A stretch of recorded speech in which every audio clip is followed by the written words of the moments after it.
maanta waxa ay ku beegan tahay 12 Oktoobar oo ah maalinta loo asteeyay inay tahay maalinta calanka Soomaaliya.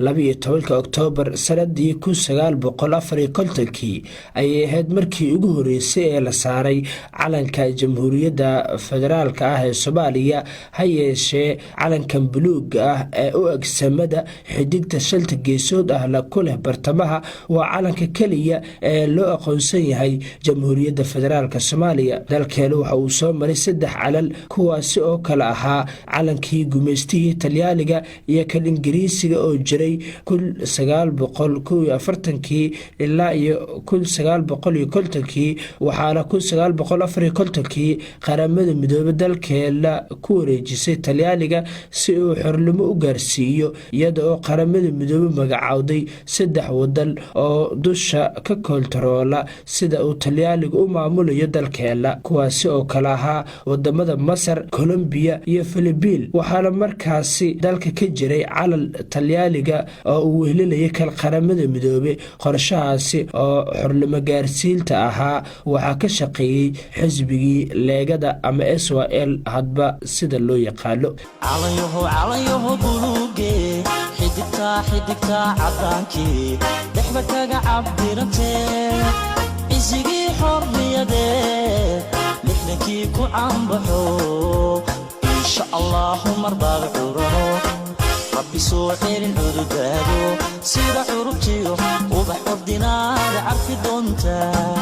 haddaba isla sanadkaasi 1954 waxaa loo baahday in la helo calan uu yeesho dalkeena.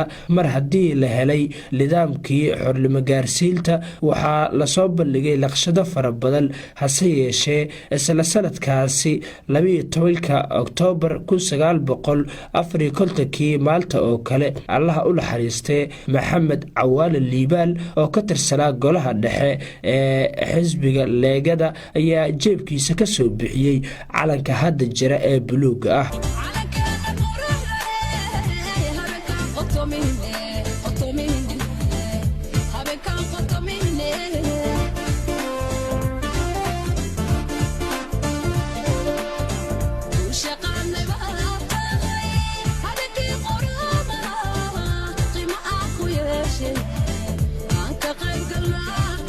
calankan buluuga ah ee xidigta ku leh bartamaha ayaa ah kan caalamka oo dhali loo aqoonsan yahay waana mid sharaf iyo maamuus ku leh qof kasta oo muwaadin Soomaaliyeed ah.